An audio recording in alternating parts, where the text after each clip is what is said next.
As always, I got the inspiration to use bingo as a way to choose my TBR from Maddie at Book Browsing Blog.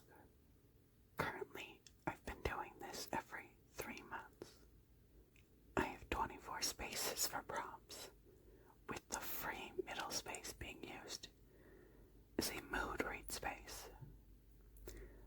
I'm going to pick the prompts out of a cup. So if anyone watching has any ideas, please put them in a comment. When I get a bingo, I get a token, which means I can buy a book. And when I get the Four Corners bingo, I get half a token. I also get tokens for every 10 books I read and every 12 bingos I get. Another way I can get tokens is completing readathons. Half a one for a week long, one for a month long, and a half token every 3 months for a year-long readathon. Each book can only fit one prompt, with the exception of 1 or 2 prompts, like rainbow book covers. After the 3 months are up, I replace every crossed out prompt and leave the ones I didn't end up completing. Hopefully that all makes sense. If not, ask questions in the comments. Let's go through how it went the last 3 months. Okay, starting with the stats. I read 17 books in total, 6 in July, 3 in August, and 8 in September. I also had 2 DNFs. In terms of the amount of pages, I read 4,152 pages, 2,088 in July, 537 in August, and 1,527 in September, which is an average of 45 pages per day and 244 per book. My average rating was a 3.35. I had 0 1 stars, 1 2 star, 10 3 stars, 5 4 stars, and only 1 5 star. In terms of format, I read 7 physical books and 10 ebooks. In terms of genres, I read 4 romance, 2 science fiction / dystopian, 7 fantasy, 3 mystery thriller, and 1 horror. I read 5 adult books and 12 young adult books. Out of 12 standalones / series, I read 5 standalones, 6 first in a series, with 2 series I'm not going to continue, and 1 series I started previously. And finally, in terms of authors, I read from 12 authors in total. 2 I read from before, and 10 were new to me. I again want to say that I am not, nor have I ever been good at describing books or giving reviews. As always, at the end of every month, I have done monthly wrap-up as shorts, as well as TikToks. They'll be linked below. The first book I read of the 3 months was Witches of Ash and Ruin by E. Latimer, which I only ended up giving a 3 star. This started off slow, and it was disappointing as the plot was interesting. It was entertaining but lacking in a way that I don't know how to describe. I do know that no matter what rating I was going to give this, the open ending was a giant letdown. I would read a sequel, but as of right now it's a standalone. That should have concluded the main conflict in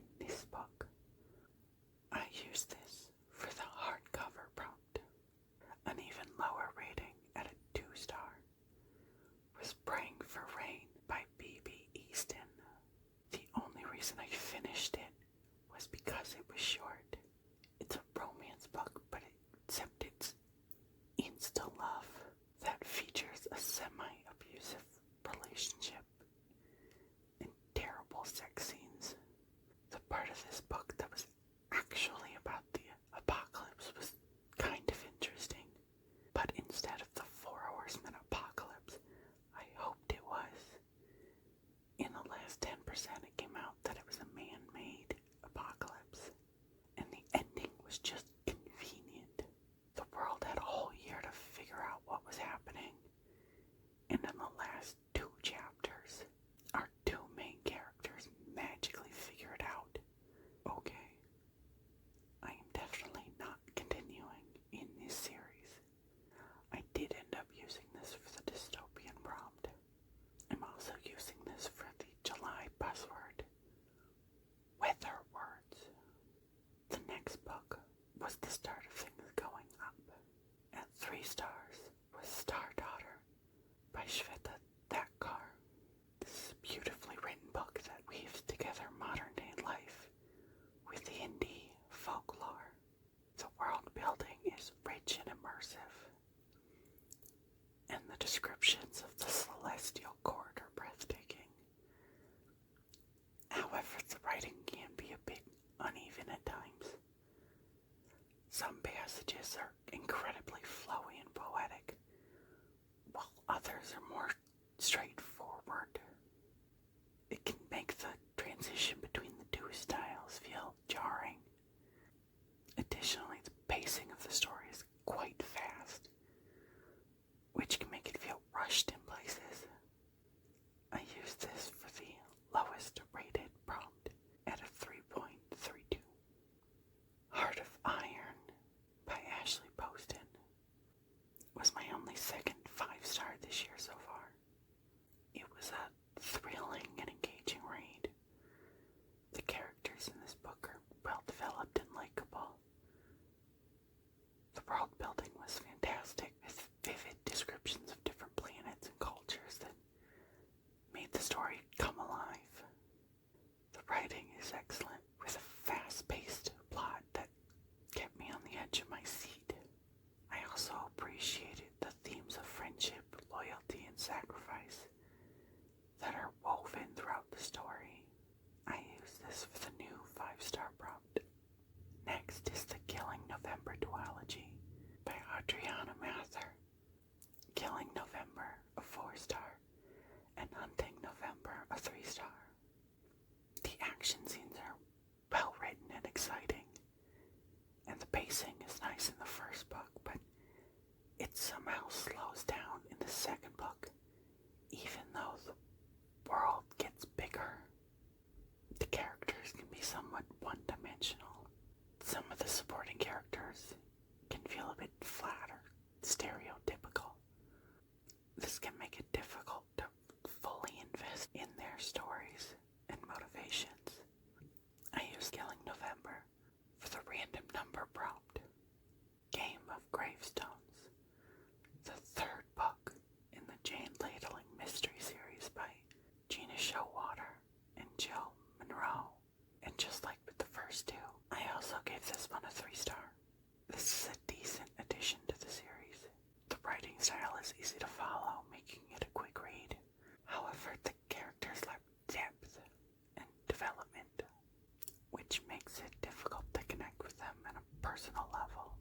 Additionally, some of the plot twists feel forced and unrealistic, which can be a bit jarring. I used this for the half-length of the last read prompt. Next, I started reading the Wayward Children series by Shannon McGuire. Every Heart a Doorway and Down Among the Sticks and Bones, both a 4-star. Beneath the Sugar Sky, a 3-star. In an Absent Dream, a 4-star. And the short story, Just Like Wounds, a 3-star.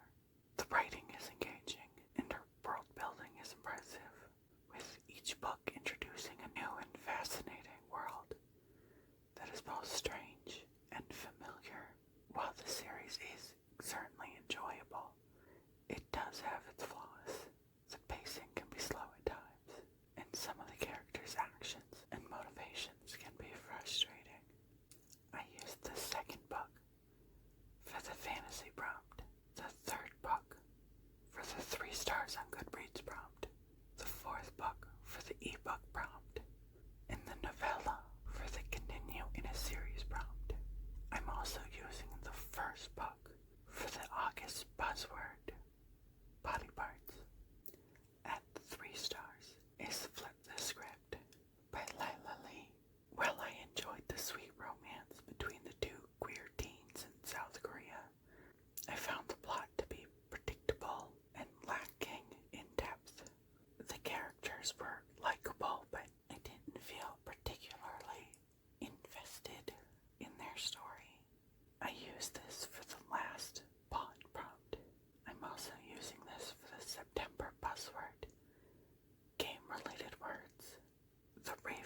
with a 4-star by Kat Winters.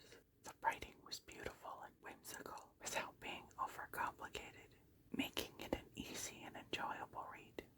The author's ability to seamlessly weave paranormal elements into Poe's history and poetry is impressive and adds an extra layer of depth to the story. The characters are well developed and the plot is compelling and engaging. However, there were moments where the pacing felt slow, which may have been a little bit of a turnoff. Despite this, the overall story was well crafted and worth the read. I used this for the last letter first prompt. And then came the last week of September.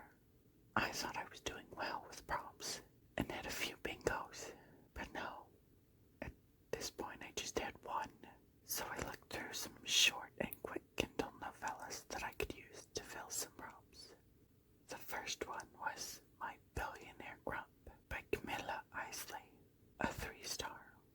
It was an average insta-love type book. I didn't connect with the characters or their stories.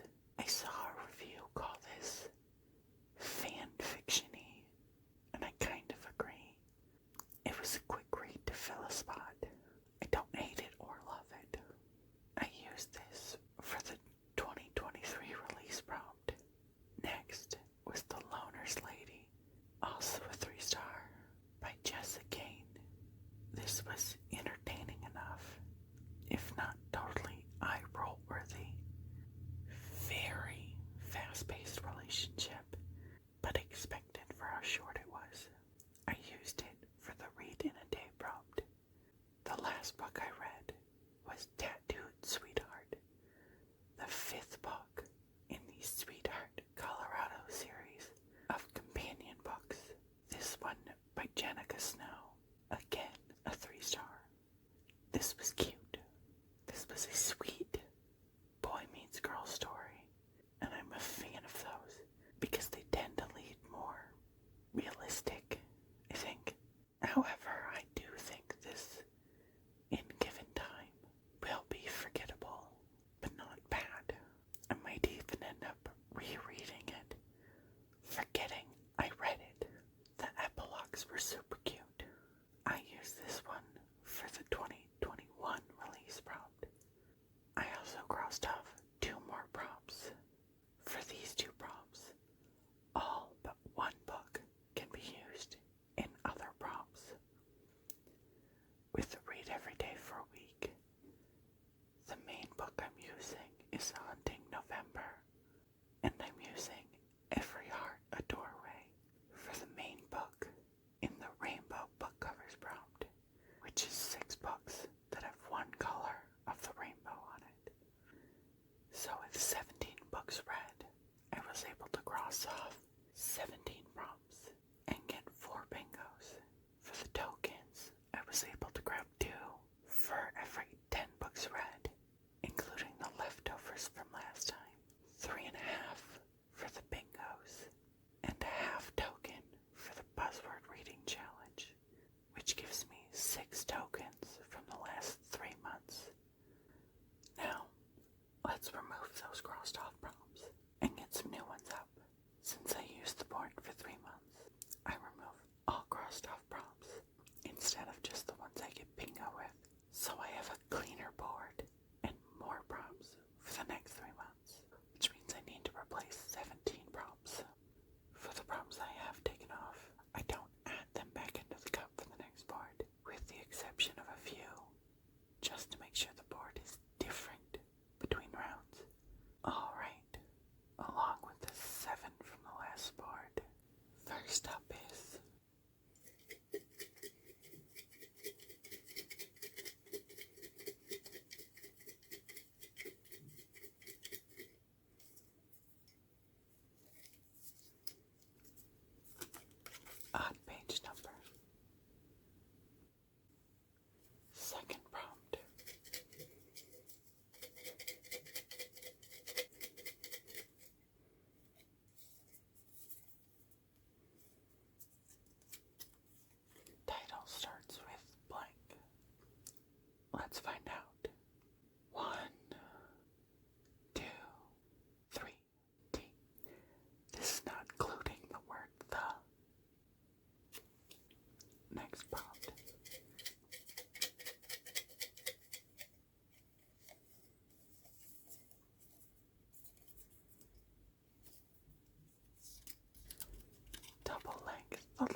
next prompt.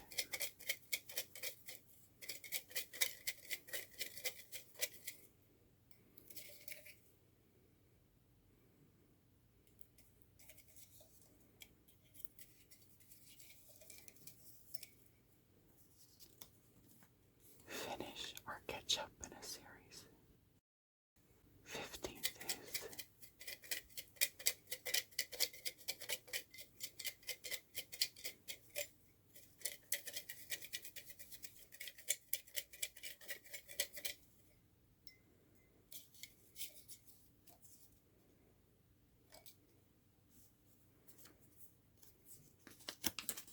page count equals blank. Let's see. 1, 2, 3, 476. Our 16th prompt is going to be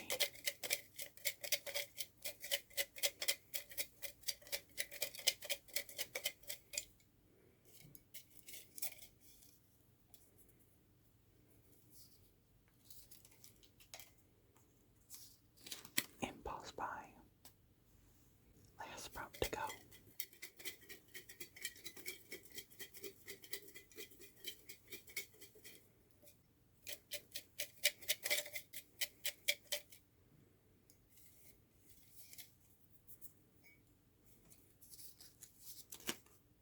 A new author. So that's 2 prompts about date released, 5 about page count, 2 about the ratings, 1 is format based, 3 if it's standalone or not, 2 about my purchasing of the book, 5 challenge prompts, 2 about the content, 1 about the author, and a reread prompt. Along with the bingo prompts, I have the next 3 months of buzzword prompts. October is magic. November is the word good. And December is sound-related words like noise, sing, loud, or laugh. Okay, so those are the prompts and challenges for the next 3 months. I'm excited about what I can read using this board. If you have any questions about anything I've gone over, please, again, put them in a comment. You can also leave any recommendations about what books I could use for these prompts, or any prompts you think I can use in the future. And also let me know how many prompts